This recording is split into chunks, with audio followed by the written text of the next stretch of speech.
자, 두 번째로 볼 것이 소송 능력인데, 자, 의 보면, 자, 피고인이 소송 당사자로서 유효하게 소송 행위를 할 수 있는 능력을 말한다. 이 능력은 어떠어떠한 것을 이해하고 이에 따라 방어 행위를 할 수 있는 의사 능력을 의미한다고 되어 있는데, 여기 나와 있죠. 여기 형사법에 가면 당사자 능력이라든지 형법에는 책임 능력, 그리고 여기 또 무슨 또 변론 능력이라는 것도 나오네요. 뭐 여러 가지 능력이 있습니다. 그런데 좀 뭐 아시는 분들은 아시겠지만 초보 수험생들은 약간 모르는 것이 있고 헷갈리는 것도 있거든요. 그걸 한번 적어볼게요. 행위 능력이라는 게 있어요. 이거 민법에 나오는 것이고요.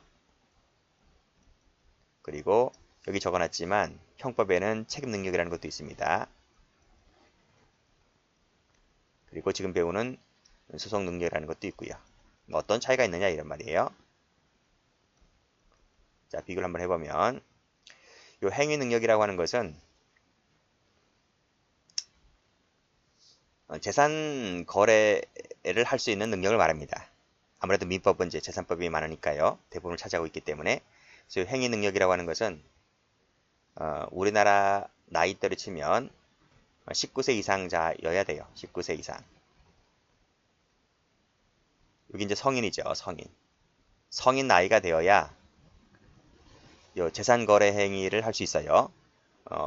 19세 미만이 했다고 하면 취소 가능합니다. 그래서 중고등학생이 뭐 시내에 나가서 기타를 사가지고 왔다. 그 가게 상인은 미성년자인데 함부로 물건 팔면 안 돼요. 핸드폰도 팔면 안 돼요. 그래서 보호자를 데리고 가야 되는 거예요. 단독으로는 재산거래 행위 능력이 없는 거예요. 19세 이상은 단독으로는 가능하죠. 그래서 주민등록증 이런 걸 다 검사해 보는 겁니다. 이거 민법에 나와 있고요. 요 책임 능력은 뭘까요? 형법에 나오는데 우리 형법에는 몇 살 때부터 책임 능력을 가지는가의 문제입니다. 우리 형법에는 14세 이상으로 보고 있어요. 14세 이상자는 책임 능력자가 됩니다. 형법에서는. 그리고 지금 이제 배울 요 소송 능력이라고 하는 것은 땡땡 의사 능력이면 돼요. 의사 능력자. 이 의사 능력이라고 하는 것이 어떤 능력이냐면 12 이 판단 능력을 말해요. 자, 무슨 얘기냐면 이 12가 뭐예요? 12 옳고 그름을 말합니다. 그래서 옳고 그름을 판단할 수 있는 능력, 그게 의사 능력인데 보통 우리 대법원에도 판시한 바가 있습니다. 뭐 여러 가지 사례가 있을 것 아닙니까? 우리 대법원은 이 12 판단 능력이 몇 살 때부터 생기느냐 하면 우리 대법원은 11세부터 13세까지는 적어도 생긴다 이렇게 보고 있습니다. 판례입니다. 그러니까 그 밑으로는 이 능력이 안 생기고 적어도 11세 이상부터이면 몇 학년부터를 얘기하는 거죠? 8, 9, 12 저학년이잖아요. 10, 11, 12가 고학년이고 그렇기 때문에 고학년 이상은 다 생긴다 이렇게 보는 거예요. 자, 그렇게 보시면 되겠고 말씀드렸듯이 소송 능력은 시비를 판단할 수 있는 능력, 의사 능력을 말한다. 이렇게 정리해 두시면 되겠습니다. 자, 의 됐죠? 그래서 밑에 가면 뭐 구별 개념 나와 있는데 다 필요 없어요. 전부 다 개무시하시면 됩니다. 자, 판례 갑니다. 자, 소송 능력이라 함은 자, 그 밑에 의사 능력을 말한다. 그치? 의사 능력을 말한다. 되어 있고 그래서 의사 능력이 있다면 소송 능력이 있다. 이렇게 봅니다. 일단 끊고 자, 반의사 불벌죄 아시죠? 의사에 반하여는 불벌, 벌할 수 없다. 대표적인 것이 이제 폭행죄 생각하시면 됩니다. 폭행죄. 그래서 사람을 때렸어요. 합의 봐야지. 합의 안 보면 처벌되는 거예요. 그래서 일단은 뭐다? 경찰이 그래요. 합의하세요. 합의. 합의가 있으면 불벌, 벌할 수가 없다. 그치? 의사에 반해서 함부로 벌할 수가 없다. 이런 말입니다.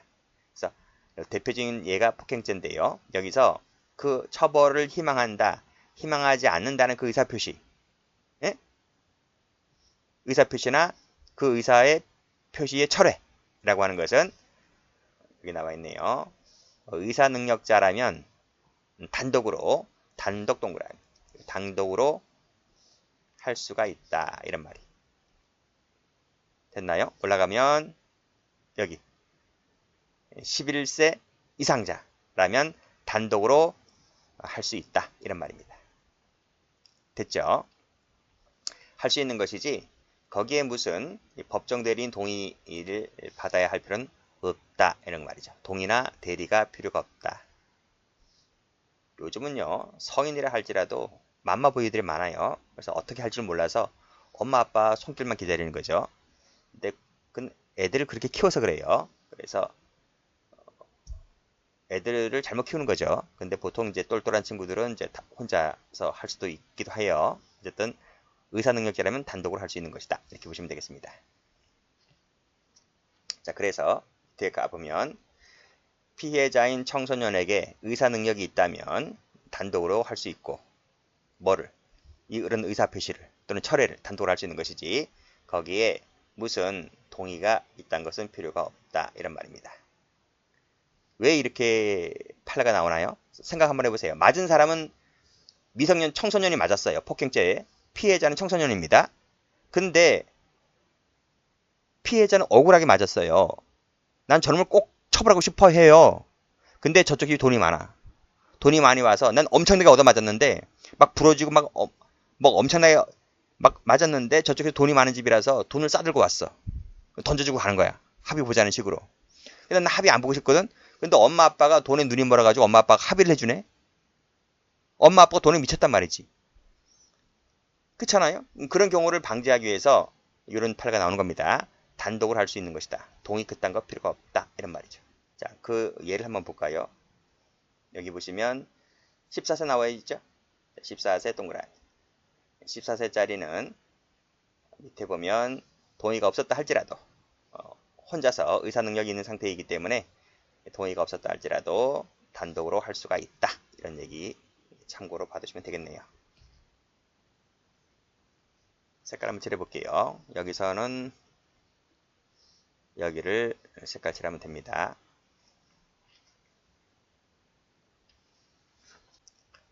자, 소송 능력 흠결의 효과입니다. 자, 당연히 소송 능력이 없는 피고인의 행위는 당연히 무효라고 봐야 되겠죠. 자, 그런데 끊고. 자, 소송 능력이 없는 자의 행위는 무효지만 이 소송 능력이 없는 자에 대한입니다. 대한.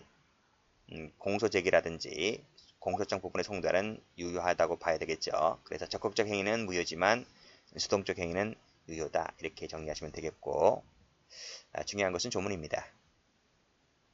306조 1항 피고인이 사물변별 능력, 의사결정 능력이 없는 때 무슨 얘기죠?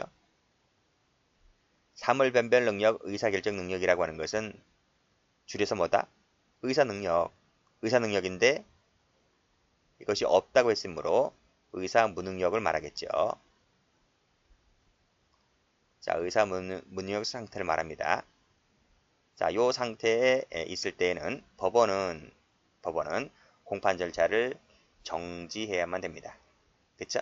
이 사람이 제정신으로 돌아올 때까지, 즉 회복될 때까지 공판 절차를 정지시켜야만 됩니다. 이것이 의무적이죠. 할 수 있다 하면 틀려요. 의무적이다. 직권으로 하느냐? 그건 아니고요. 의견을 들어서 합니다. 누구의 의견을 듣느냐? 검사, 변호인, 의사의 의견을 들어서 하면 됩니다. 자, 그런데 정지시키지 않는 게 있어요. 예외입니다. 첫 번째, 유리한 재판일 때는 굳이 정지시키지 않습니다. 어떤 게 유리하냐? 자, 피고 사건에 대하여 무죄 판결 나올 때, 면소 판결 나올 때, 형면제 판결 나올 때, 공소기각 나올 때, 그때는 이런 사유가 있더라도 출정 없이 재판할 수 있어요. 그 말은 정지시키지 않는다 이 뜻입니다. 두 번째로 의사무능력자 대리인데요. 자, 이 조문이 약간 어려워요. 네, 보겠습니다.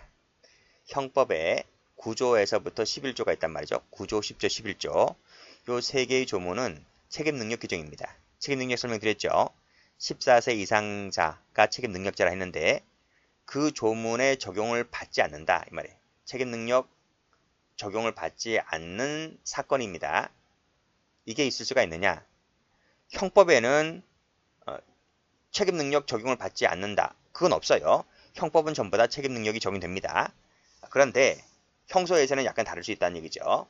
이것이 형법에는 이런 얘기가 나올 수가 없지만 행정 관련 법규가 있어요. 행정 관련 법규.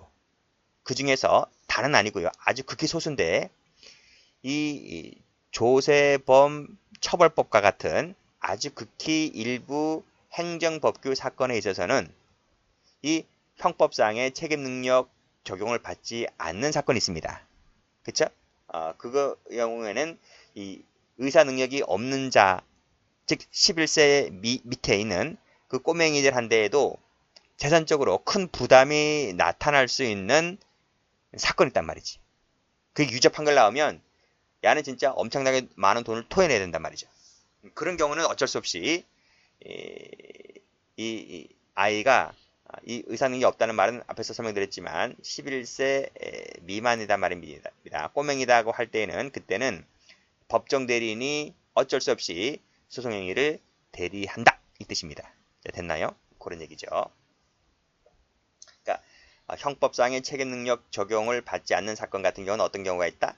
이 경우는 이제 행정법규, 행정 관련된 법규에 있어요. 법규에 이것이 조금 남아 있습니다. 아주 극히 일부 남아 있어요. 그런 사건의 경우에는 법정 대리인이 소송 행위를 대리해 준다 이런 얘기입니다. 법인 갑니다. 자, 법인. 자, 피고인 피해자가 법인인 때에는 당연히 대표자가 소송 행위를 대표해야 되겠죠. 자, 수인이 공동이라면 각자가 대표합니다. 자, 특별 대리인이 있는데 이 특별 대리인은 여기 법조문에 나와 있지만 법인이 선임합니다. 법원이 선임하는데요. 자, 전 2조의 경우에 의하여 이 전 2조가 어디죠? 26조와 27조를 말합니다. 자, 규정에 의해서 피고인 있죠. 피고인을 대리 대표할 자가 없을 때 또는 피의자를 대리 대표할 자가 없을 때에는 당연히 이제 법원이 선임하는 건 선임하지만 누구가 청구가 있느냐 이 말입니다. 여기 보시면 피고인이든 피의자든 전부 다 검사가 들어갑니다. 여기 검사 들어가죠? 이 검사 들어갑니다. 검사는 여기도 있고 여기도 있지만 그 다음이 중요한 거예요. 여기에 피고인은 공소 제기된 자이기 때문에 법원이 직권으로 선임할 수 있어요. 그런데 피의자는 아직 공소 제기되지 않은 자이기 때문에 그때는 이해관계인 청구에 의해서 선임한다 이런 얘기입니다. 그래서 직권과 이해관계인을 바꿀 수 있습니다. 그거 조심하시면 됩니다. 자, 전부 다 별표 3개짜리 조문들입니다. 기출된 적 여러 번 있기 때문에 정리를 해두시고 다음 페이지 지위입니다. 첫 번째 당사자로서의 지위가 있고요. 다음 페이지 가보면 증거 방법 등등의 지위가 있는데요. 이 도표는 지금 봐도 몰라요. 여러분들이 전부 다 형사법을 다 끝낸 상태에서 나중에 막판 정리하실 때 한 번쯤 읽어보시면 됩니다. 읽어보시면 돼요. 자, 많은 권리를 갖고 있어요. 쭉 보시면 방어권으로서 쭉 많은 권리가 있다. 쭉 보시면 눈팅하시면 됩니다. 특히 이 고득체 중심으로 보시면 될 것 같아요. 나중에 다 이해가 되실 거예요. 지금마다 일일이 설명할 수는 없는 거고요. 됐습니다. 자, 근데 비교될 게 좀 있습니다.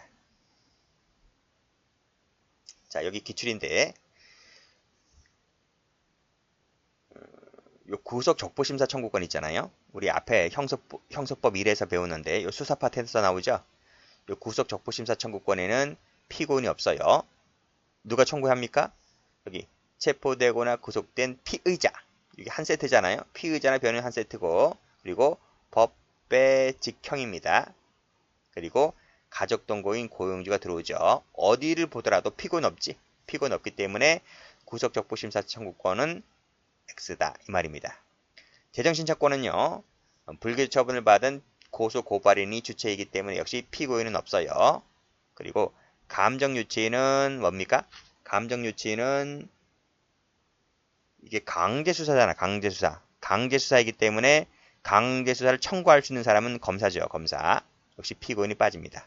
요 기출된 적, 요 세 가지 좀 알아두시고, 요 세 가지를 앞에 나와 있는 도표를 섞어요. 여기 섞어가지고 사지선다형으로 냅니다. 그거 잘 골라낼 수 있으면 됩니다. 그런 것은 기출문제집을 통해서 확인하시면 됩니다.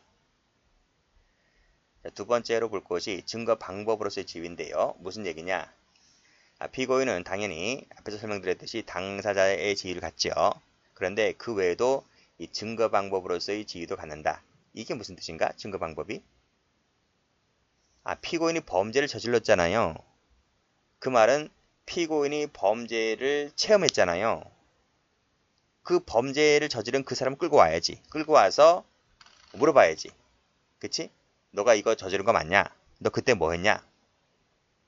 그게 바로 증거 방법이란 말입니다. 그래서 실체적 진실 발견을 위해서 조사가 필요하기 때문에 증거 방법으로서의 지위도 갖는다. 이 뜻입니다.